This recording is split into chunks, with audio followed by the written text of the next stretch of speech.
March for ইউনিটিতে বিপ্লবীদের মিলন মেলা 15 জানুয়ারির মধ্যে জুলাই ঘোষণাপত্র প্রকাশের দাবি। ফ্যাসিবাদের বিরুদ্ধে লড়াই অব্যাহত রাখার ঘোষণা অভ্যুত্থানকারীদের। সীমান্ত রক্ষায় পিছপা হবে না ঢাকা, ভারতের হুঙ্কারের পাল্টা জবাব দিতে প্রস্তুত বাংলাদেশ, বললেন স্বরাষ্ট্র উপদেষ্টা। বৈদেশিক সম্পর্ক নিয়ে সজাগ থাক অন্তর্বর্তী সরকার। নতুন বছরে নতুন প্রত্যাশা, সূর্যাস্তের মধ্য দিয়ে বিদায় নিল ঘটনাবহুল 2024। কক্সবাজার ও পতেঙ্গা সমুদ্র সৈকতে পর্যটকের ঢল, নিরাপত্তা জোরদার।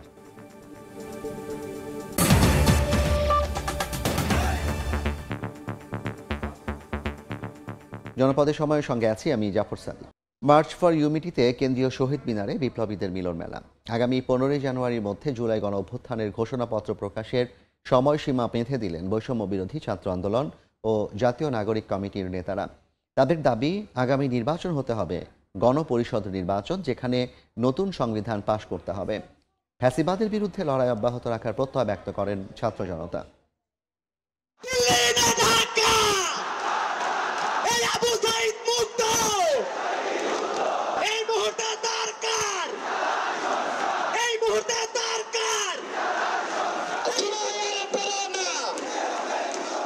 এই মুহূর্তে দরকার বিচার আর সংস্কার, জুলাইয়ের প্রেরণা দিতে হবে ঘোষণা। জ্বালাময়ী স্লোগানে মুখর হয়ে ওঠে কেন্দ্রীয় শহীদ মিনার। প্রোক্লেমেশন ফর জুলাই রেভলিউশন প্রকাশের কর্মসূচি এদিন বাতিল হলেও মার্চ ফর ইউনিটিতে হাজার হাজার মানুষের উপস্থিতিতে অবধারিত হয়ে গেল জুলাই বিপ্লবের ঘোষণাপত্র। কুড়িগ্রাম, রংপুর, সিলেট, রাজশাহী, কুষ্টিয়া সহ দেশের আনাচে কানাচে থেকে ছাত্র জনতা জড়ো হয় সম্মেলন স্থলে। দীর্ঘ পথ পাড়ি দিয়ে সকাল থেকে এই মানুষ অবস্থান নেয় কেন্দ্রীয় শহীদ মিনারে। মঙ্গলবার বিকাল 4টায় অনুষ্ঠান শুরু হওয়ার পর বক্তব্য দেন শহীদ পরিবার, আহত বিপ্লবী, প্রবাসী আন্দোলনকারী ও সমন্বয়করা। যারা যুদ্ধে অংশগ্রহণ করেছে, আমি একটি দাবি জানাবো, বিপ্লবী যুদ্ধ হিসেবে স্বীকৃতি দেওয়ার জন্য। পর্যায়ক্রমে বক্তব্য দেন বৈষম্য বিরোধী ছাত্র আন্দোলন ও জাতীয় নাগরিক কমিটির নেতারা। 15 জানুয়ারির মধ্যে জুলাইয়ের ঘোষণাপত্র প্রকাশের সময় বেঁধে দেন তারা। বাংলাদেশের আগামী নির্বাচন হবে গণপরিষদ নির্বাচন, যেখানে নতুন সংবিধান পাশ করার দাবি তোলেন তারা। জানুয়ারির 15 তারিখের মধ্যে তাদেরকে প্রোক্লেমেশন ঘোষণা করতে হবে। নতুন সংবিধান নির্বাচিত প্রতিনিধিদের মাধ্যমেই হবে। বাংলাদেশের আগামী নির্বাচন হবে গণপরিষদ নির্বাচন। যার হাত চলে গেছে, পা চলে গেছে, যার চোখ চলে গেছে, তার সেফটি সরকারকে দিতে হবে। তার চাকরি, তার জীবনের নিরাপত্তা সরকারকে দিতে হবে। আপনারা আপনাদের জায়গা থেকে কি অ্যাকশন নিচ্ছেন?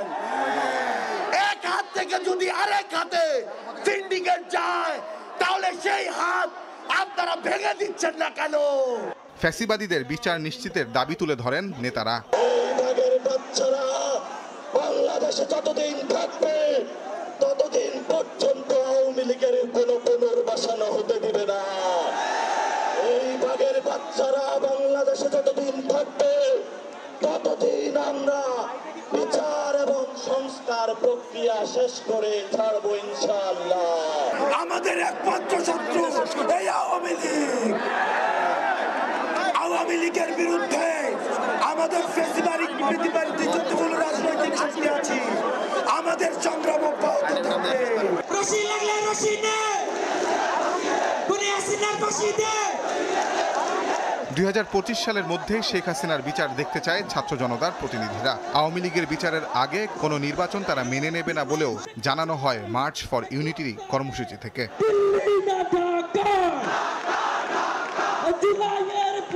তাজওয়ার মাহমুদ, সময় সংবাদ, ঢাকা। সীমান্ত রক্ষায় পিছপা হবে না ঢাকা, ভারতের হুঙ্কারের পাল্টা জবাব দিতে বাংলাদেশ প্রস্তুত বলে জানালেন স্বরাষ্ট্র উপদেষ্টা। তিনি আরও বলেন, বিজিবির নিয়ন্ত্রণে আছে মিয়ানমার সীমান্ত। চট্টগ্রামের সাতকানিয়ায় বিজিবির 102তম ব্যাচ রিক্রুট মৌলিক প্রশিক্ষণ সমাপনী কুচকাওয়াজ অনুষ্ঠান শেষে তিনি একথা বলেন।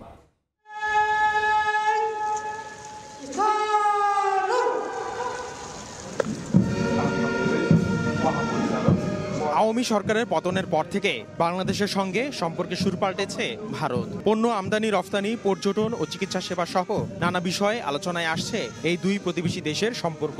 বাংলাদেশের অভ্যন্তরীণ বিষয়ে ভারতের হস্তক্ষেপকে কৌশলগতভাবে সামলানোর কথা জানিয়েছেন স্বরাষ্ট্র উপদেষ্টা মোহাম্মদ জাহাঙ্গীর আলম চৌধুরী। মঙ্গলবার চট্টগ্রামের সাতকানিয়ায় বিজিবির ১০২তম ব্যাচ রিক্রুট মৌলিক প্রশিক্ষণ সমাপনী কুচকাওয়াজ অনুষ্ঠান শেষে সাংবাদিকদের প্রশ্নের জবাবে স্বরাষ্ট্র উপদেষ্টা বলেন, ভারতের হুঙ্কারের জবাবে বাংলাদেশের প্রতি হুঙ্কার দিতে প্রস্তুত। বিজিবিকে অর্ডার করা হয়েছে তারা যেন কোনো সময় কোনো অবস্থায় পিঠ না দেখায়, বুকটা পিছনে দেখায়। কি হুঙ্কার দিচ্ছে এবং কি হুঙ্কার, তারাও কিন্তু কোনো যারা যে ধরনের হুঙ্কার দিচ্ছে আমরাও কিন্তু এর চেয়ে বেশি প্রতিউত্তর দিচ্ছি। পাশাপাশি মিয়ানমার সীমান্ত সম্পূর্ণভাবে বিজিবির নিয়ন্ত্রণে আছে বলে দাবি করেন স্বরাষ্ট্র উপদেষ্টা। বলেন, সীমান্তে শান্তি রক্ষা ও সেন্ট মার্টিনের নিরাপদ যাতায়াতে মিয়ানমার সরকার ও আরাকান আর্মি উভয়ের সঙ্গে যোগাযোগ অব্যাহত রেখেছে বাংলাদেশ সরকার। আমাদের দোনো জনের সাথে কিন্তু যোগাযোগ রাখতে হচ্ছে, আরাকান আর্মির সাথে যোগাযোগ রাখতে হচ্ছে এবং মিয়ানমারের সরকারের সাথেও কিন্তু আমাদের যোগাযোগ রাখতে হচ্ছে।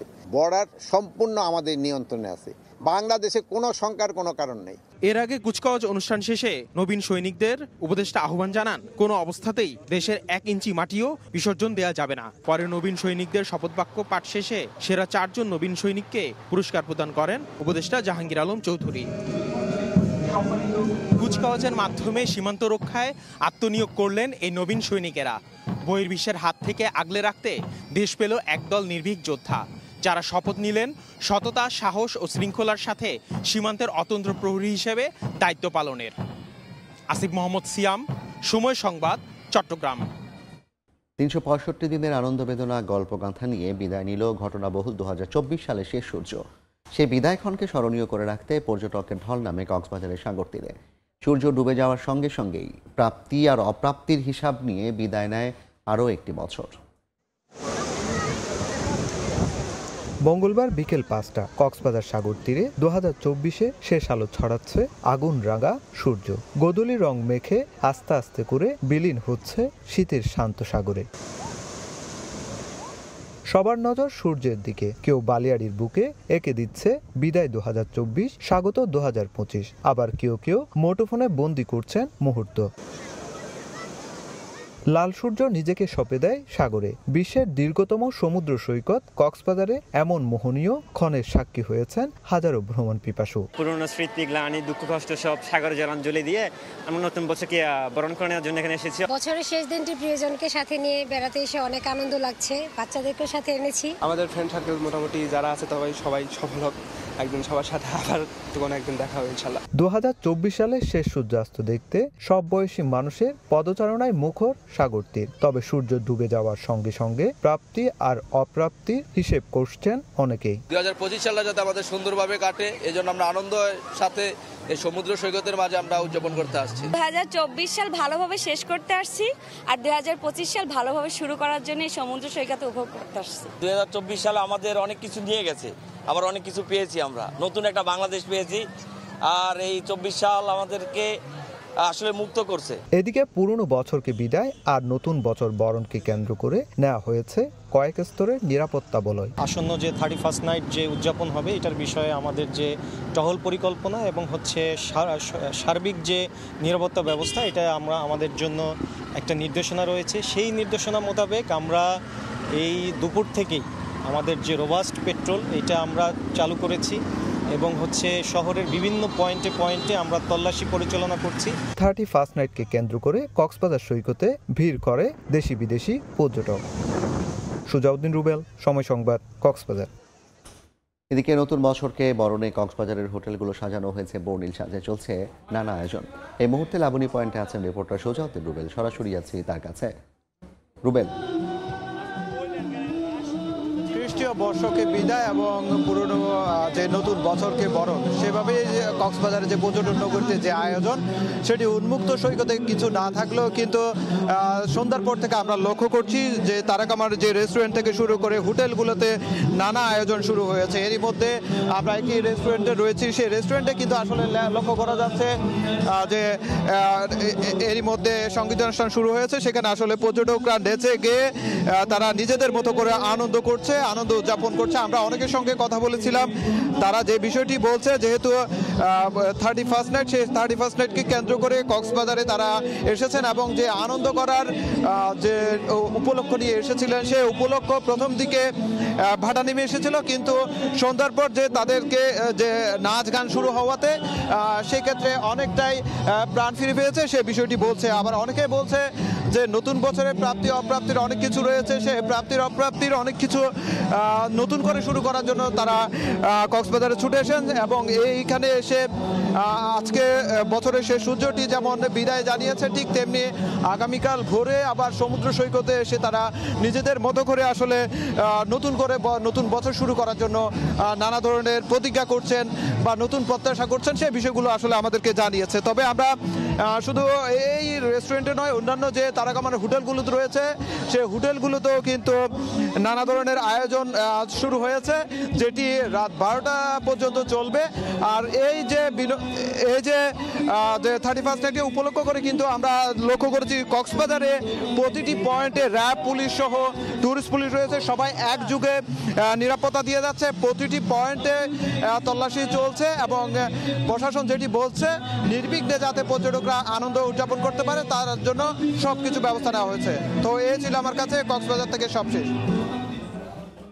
সরাসরি যুক্ত ছিলাম কক্সবাজার সমুদ্র সৈকত থেকে। নির্বাচন সংস্কার কমিশনের প্রতিবেদন হাতে পেলেই ধারণা করা যাবে নির্বাচন কবে হবে। সকালে কুমিল্লা আঞ্চলিক নির্বাচন কর্মকর্তার কার্যালয়ে মতবিনিময় সভায় একথা বলেন সিইসি AMM নাসির উদ্দিন। প্রধান উপদেষ্টার দেওয়া রূপরেখা অনুযায়ী ভোটের প্রস্তুতি নেওয়া হচ্ছে বলেও জানান তিনি। আমাদের পক্ষ থেকে সুনির্দিষ্ট কোনো দিনক্ষণ আমরা এখনো নির্ধারণ করি নাই। আমরা মাননীয় প্রধান উপদেষ্টা যে ইঙ্গিত দিয়েছেন ওনার 16 তারিখের বক্তৃতায়, সেটার আলোকেই প্রস্তুতি নিচ্ছি। কারণ অনেকগুলো সংস্কার কমিশনের রিপোর্ট আসবে, সংস্কার কমিশনের রিপোর্টগুলো পেলে হয়তো একটা আন্দাজ করা যাবে যে কবে নাগাদ ইলেকশন হতে পারে। আমাদের কাজের মাধ্যমে আমরা প্রমাণ করব যে আমরা আগের 2-3টা নির্বাচন কমিশনের মতো নই। আমরা সত্যিকারের একটা ক্রেডিবল ইলেকশন জাতিকে উপহার দিতে চাই। বৈষম্য বিরোধী ছাত্র আন্দোলনকে পুঁজি করে অর্থ লোপাটের চেষ্টার অভিযোগে বাগেরহাট জেলা পরিষদে অভিযান চালিয়েছে দুর্নীতি দমন কমিশন। গত 12 আগস্ট স্থানীয় সরকার বিভাগের পক্ষ থেকে বাগেরহাট জেলা পরিষদের কাছে তৎকালীন রাজনৈতিক পরিস্থিতিতে ক্ষয়ক্ষতির পরিমাণ জানতে চাওয়া হয়। পরের দিন জেলা পরিষদের পক্ষ থেকে দেয়া চিঠিতে প্রায় 20 লাখ টাকা ক্ষতির পরিমাণ দেখানো হয়। এর সত্যতা যাচাইয়ে আজ দুপুরে অভিযান চালায় দুদক। পরে দুদকের কর্মকর্তারা জানান, প্রাথমিক পরিদর্শনে সর্বোচ্চ 50,000 থেকে 1 লাখ টাকা ক্ষতির পরিমাণ নজরে এসেছে। অভিযানের প্রতিবেদন শিগগিরই দুদকের প্রধান কার্যালয়ে পাঠানো হবে। কক্সবাজারের টেকনাফে পাহাড় থেকে অপহৃত 18 শ্রমিককে উদ্ধার করেছে র্যাব। এ ঘটনায় আটক করা হয়েছে 2 অপহরণকারীকে। র্যাব 15-এর সিনিয়র সহকারী পরিচালক মোহাম্মদ কামরুজ্জামান জানান, সোমবার সকালে জাদিমুরা পাহাড়ে বন বিভাগের জমিতে গাছের চারা রোপণ করতে যান 18 জন শ্রমিক।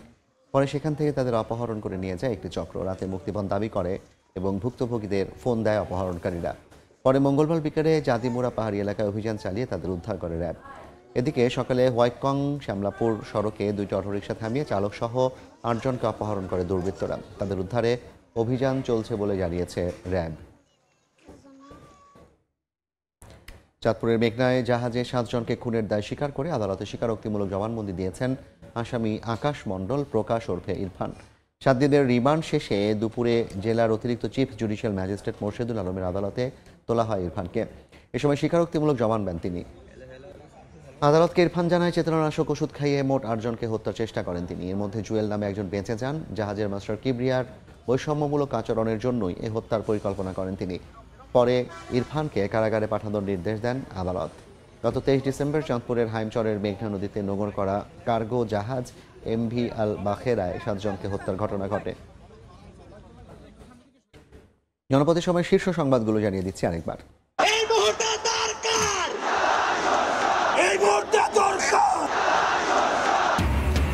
মার্চ ফর ইউনিটিতে বিপ্লবীদের মিলন মেলা। 15 জানুয়ারির মধ্যে জুলাই ঘোষণাপত্র প্রকাশের দাবি। ফ্যাসিবাদের বিরুদ্ধে লড়াই অব্যাহত রাখার ঘোষণা অভ্যুত্থানকারীদের।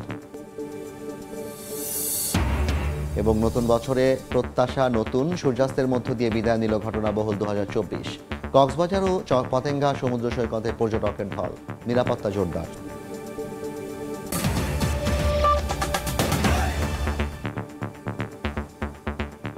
এই ছিল জনপদের সময়। সঙ্গে থাকুন সময়।